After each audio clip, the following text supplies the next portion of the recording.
Una de las cosas que más disfruta Ale es dibujar paisajes en su cuaderno. Sí, Ale, los árboles son seres muy bonitos y deben verse bien en tus dibujos. Pero, ¿sabes que si desperdiciamos el papel, los árboles podrían acabarse? Por eso es muy importante ahorrar papel. No te preocupes, Ale, no debes dejar de dibujar. Hay muchas formas de ahorrar papel. Una de ellas es usar papel reciclado. ¿Sabes lo que es? Entonces quédate con nosotros, porque hoy en Sabes cómo se hace, te mostraremos cómo se fabrica el papel reciclado.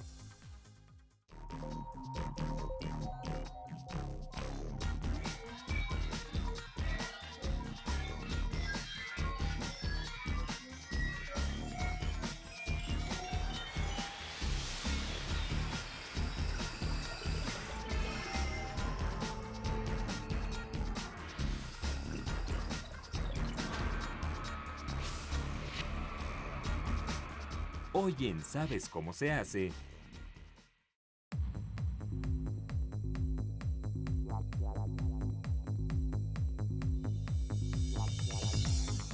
El papel es uno de los artículos que más utilizamos en nuestra vida cotidiana.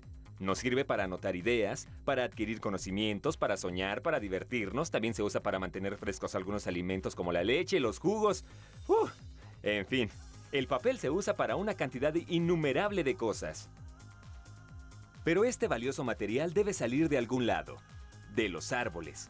Sí, los cuales se encargan de transformar el exceso de dióxido de carbono del aire en oxígeno. ¿Te imaginas lo que sucedería si los árboles se acabaran? Por eso, debemos aprender a cuidar el papel y una forma muy fácil de hacerlo es usar papel reciclado. Así evitaremos que se corten más árboles de los que realmente se necesitan. Seguro no te imaginas de dónde se saca la fibra para hacer el papel reciclado. Pues de los vasos desechables como ese. Sí, Ale, los vasos desechables y los poliempaques en los que consumes leche y jugos tienen una delgada capa de fibra de papel entre las pantallas plastificada del exterior y el recubrimiento interior de aluminio. Cuando estos empaques fueron utilizados, se tiran a la basura y son llevados a los rellenos sanitarios, donde podrían tardar décadas en desintegrarse, con lo que contaminarían y evitarían el aprovechamiento de la fibra de papel. Por ello, la labor de reutilización del papel debe comenzar en los botes de las casas y escuelas para hacer llegar los desperdicios a la planta de reciclado. Enormes camiones con toneladas de desperdicios llegan diariamente a la planta.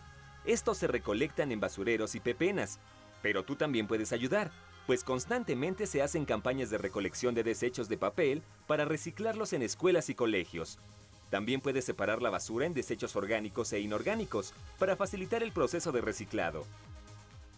La finalidad en esta fábrica es la producción de papel a base de envases plastificados, reciclándolos para evitar que vayan a los rellenos sanitarios o a los basureros. Nuestra producción es aproximadamente unas 30 toneladas diarias y es 100% material, como he dicho, de envases plastificados. Los envases pasan a esta gran planta de lavado, donde se les baña con agua y jabón. Dentro de la tolva de la máquina hay unos poderosos imanes que quitan las partículas metálicas a los desechos, como la pantalla de aluminio de los envases de leche y jugo. Después, pasan por la criba de la máquina, donde hay un enorme colador que retira los desechos orgánicos como restos de alimentos y otras partículas gracias a la vibración y a las fisuras de su plataforma. A pesar de que los desperdicios fueron separados anteriormente, solo en la parte de lavado se remueve un 30% de estos. Cuando los botes fueron lavados, pasan a un triturador donde se retiran de la fibra las piezas más grandes de plástico. El agua que se utiliza también es reciclada, y es gracias a este enorme purificador o clarificador que puede seguir siendo útil. El agua juega un papel muy importante en todo el proceso, pues además de limpiar el material, lo transporta a todas las demás áreas. Por ello, debe usarse una enorme cantidad de agua. Imagínate cuánta agua se desperdiciaría si no se reutilizara. Para cuidar el agua de la planta, es importante también evitar el uso de productos químicos para limpiar la fibra del papel, pues la contaminaría y no podría usarse de nuevo. Cuando las partículas más grandes de plástico fueron separadas, la fibra pasa a un enorme molino que en solo 15 minutos transforma 1.700 kilogramos de material en una pulpa blanquecina. Ahora la pulpa está lista, pero aún conserva partículas de piedra, metales y otros tipos de basura. Por ello, es transportada al turboseparador. Aquí se quitan las partículas que son más ligeras que el agua, como los plásticos, pero también las más pesadas, como las piedras y metales. La fibra viaja de una máquina a otra gracias a un complejo sistema de tuberías que la transporta. Dentro de estas tuberías corre una mezcla de agua y fibra, pero la fibra ocupa solo 3 o 5% de este compuesto. Se usa una proporción tan pequeña de fibra para que ésta se limpie lo mejor posible. Ahora que los desechos fueron retirados, la pulpa o fibra pasa a la celda de flotación, donde se le retira la tinta gracias a un tratamiento de espuma. Cuando la pasta está limpia de tinta, pasa a otro tanque de agitación, o GiroClean, que retira las últimas partículas que no son fibra de papel. GiroClean sigue el mismo principio que el turboseparador, pues también incrementa la aceleración de la gravedad con el movimiento circular del cilindro, para separar las partículas de plástico, incluso las más pequeñas, pues separa las partículas por densidad y no por tamaño o peso. Como ves, para separar la fibra de los demás materiales, se repite varias veces el mismo proceso, pero cada vez se hace de forma más precisa.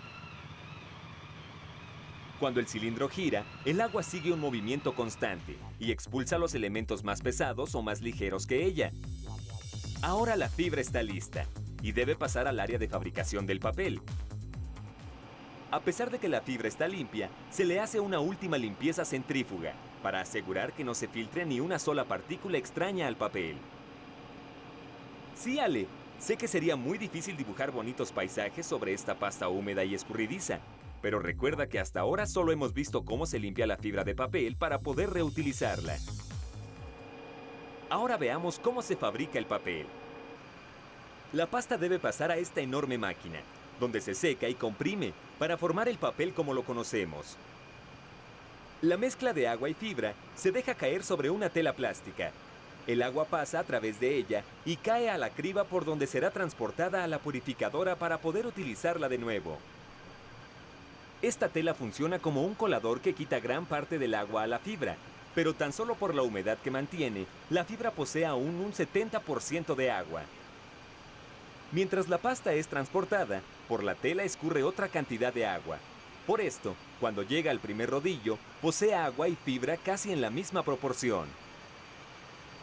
La fibra es conducida por estas cuerdas que funcionan como guías en el largo camino que recorre a lo largo de la máquina.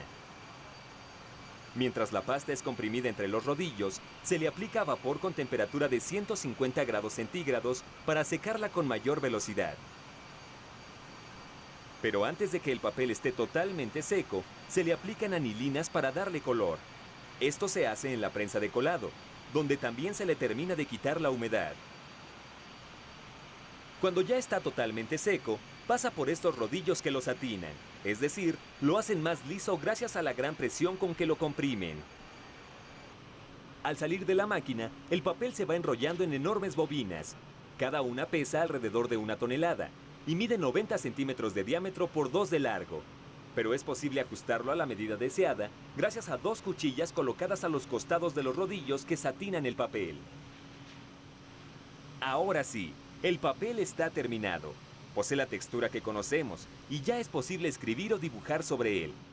Pero tal vez no sería muy cómodo cargar una bobina de 1 tonelada todos los días a la escuela.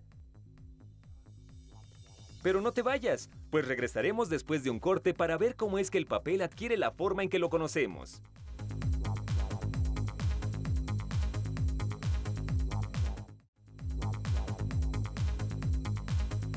La presentación más común del papel es en hojas tamaño carta. Sí, como las que se usan para sacar copias, imprimir, dibujar y para los exámenes de la escuela.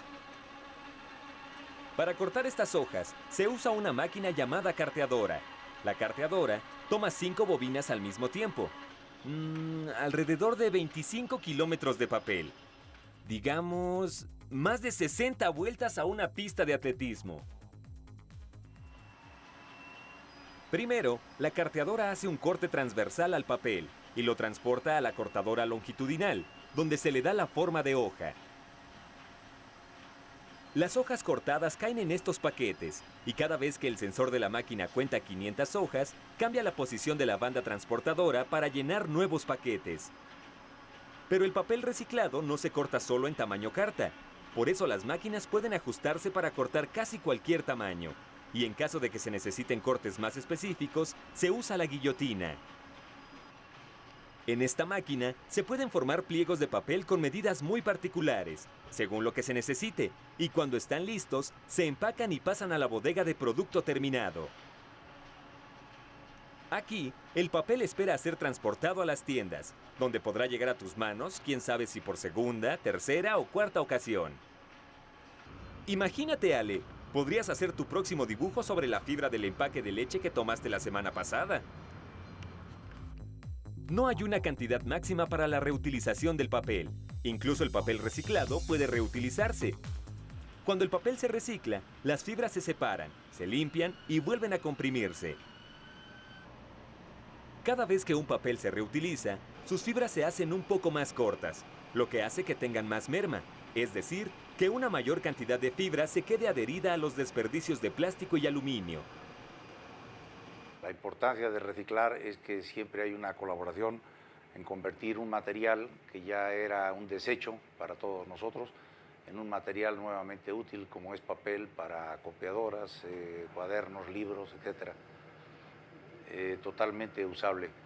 La cooperación de todo el mundo creo que puede ser tratando de separar la basura para evitar que estos materiales, antes de llegar a su último destino, se puedan recolectar y mandar al proceso de reciclado sin llegar a un grado de contaminación que ya lo haga imposible.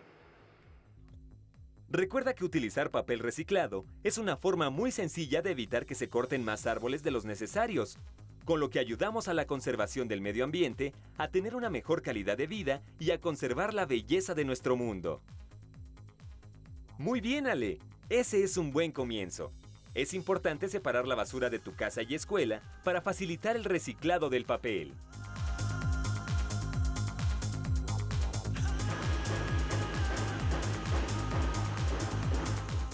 Otra vez Beto. Ese niño. ¿Cuándo entenderá? ¿Por qué no puede respetar la intimidad de Lolita? De nuevo tomó su diario para anotar el teléfono de sus amigos y, claro, aprovechó para leer un poco. ¿Qué hará Lolita para que Beto deje de leer su diario? Tal vez podría ponerlo en un lugar muy alto, donde Beto no pueda alcanzarlo. Es una buena idea, pero ¿cómo haría Lolita para alcanzarlo cuando lo necesite? Veamos... ¿Esconderlo muy bien? No. Tal vez podría olvidar dónde lo guardó. ¿Cómo evitar que Beto tome tus cosas, pero sin que a ti se te dificulte tomarlas, pero que tú sí puedas usarlas? ¡Claro! ¡Una cerradura! Sí, las cerraduras solo abren con una llave. Sí, eso es lo que necesitas. Entonces, quédate con nosotros, pues hoy en ¿Sabes cómo se hace? Te mostraremos cómo se fabrican las llaves para cerradura.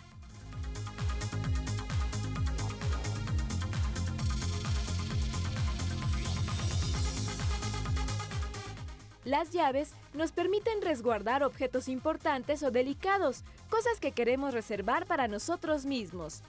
A pesar de que estos artículos surgieron hace más de 4000 años, su funcionamiento no ha cambiado mucho. Las primeras llaves se hacían de madera o metal y tenían un diseño hecho a mano, lo cual lo hacía único.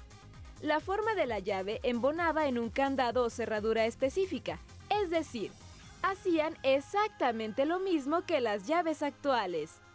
Las llaves que usamos para abrir las puertas de casa, del automóvil, cajones y muchas cerraduras más tienen un dentado que funciona como una clave. Esta clave se ajusta al interior de la cerradura y al embonar perfectamente, la cerradura permite que la llave gire y la abra. Esto hace de la precisión una cualidad imprescindible en la forma de las llaves, por lo que deben usarse herramientas muy especiales. en la empresa fabricamos todo tipo de llaves. La llave es la seguridad de cada hogar. Llevamos a cabo a través de procesos, desde el inicio del diseño de que es llevar el producto, traer los diseños del cliente, las especificaciones, hacer prototipos, de ahí pasamos a fabricar, a diseñar los prototipos para llevar a cabo la fabricación de las herramientas para fabricar las llaves. La forma de las llaves se hace con troqueles.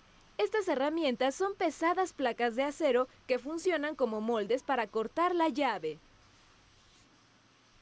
Para cumplir las exigencias de seguridad y funcionamiento de las cerraduras, el diseño de los troqueles debe hacerse por computadora.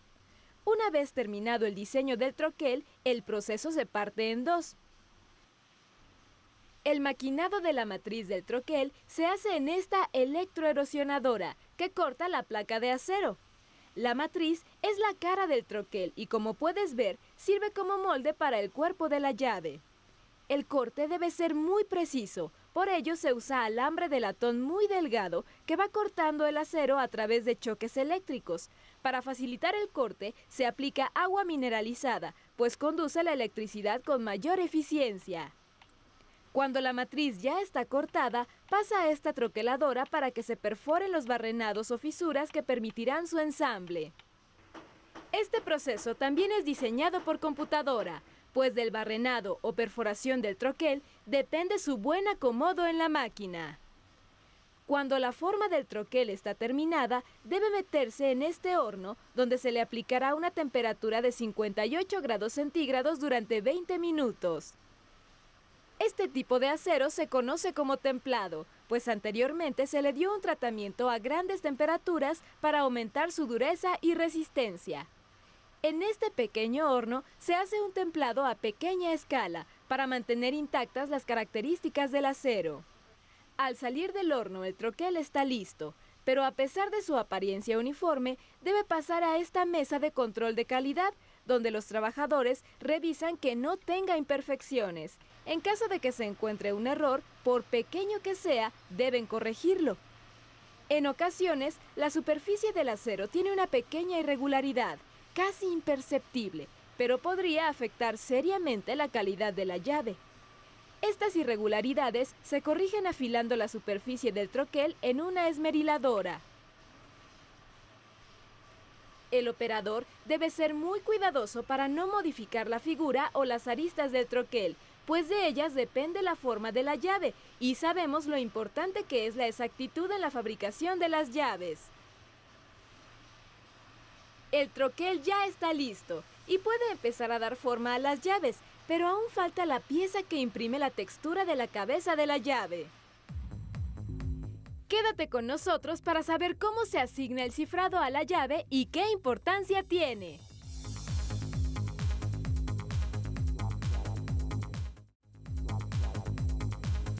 El grabado de la cabeza de la llave se hace a través de estos dados y para que el grabado sea exacto, debe diseñarse por computadora.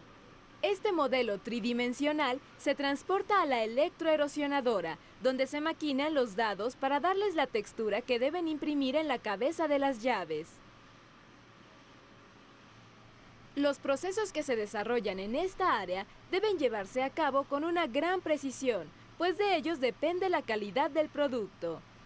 Este proceso permite dar a los dados grabados muy pequeños y delicados, pero hasta estas máquinas tienen límites. Una textura excesivamente pequeña podría perderse o no apreciarse. Ahora que el dado está terminado, todas las herramientas están listas para comenzar el proceso de fabricación de la llave. Las llaves para candados y cerraduras más comunes están hechas de latón, un metal muy atractivo por su parecido al oro. Por otro lado, el latón no produce chispas cuando choca con otros metales, lo que lo hace un material muy seguro, tanto para los trabajadores que fabrican las llaves como para quienes a diario cargan llaves en sus bolsillos. El latón llega en grandes rollos de 1000 metros de largo y es aprovechado casi en su totalidad. Si la cabeza de cada llave tiene menos de 3 centímetros de grosor y son 1000 metros, imagínate, en cada rollo hay casi 50,000 llaves. El grosor de las llaves varía de acuerdo a la cerradura que corresponde, pero generalmente se hacen con 2 milímetros de espesor, lo suficiente para ser muy fuerte y resistente. Ahora veamos cómo se empieza a formar la llave. ¿Recuerdas los troqueles? Pues aquí es donde estos moldes de acero cortan la silueta de la llave mientras la máquina va tirando del rollo de latón. Este corte tan preciso se logra gracias a que cada vez que la cortadora baja, aplica una presión de 40 toneladas, casi el mismo peso que tienen 2 vagones del metro. Todos estos pequeños trozos de latón pueden volver a ser utilizados, pues conservan todas sus propiedades. Las figuras cortadas se van colocando en estas varillas. Cada una almacena alrededor de 200 piezas y se colocan en cajas para ser transportadas a las demás áreas de la fábrica. Los cortes de latón son llevados al área de fresado, donde se harán las ranuras laterales a través de fricción. Es importante que la fresadora bañe constantemente con agua mientras fricciona el latón, pues se evita que la máquina se desgaste. La medida de estas ranuras es muy importante, pues permite que la llave entre al cilindro de la cerradura.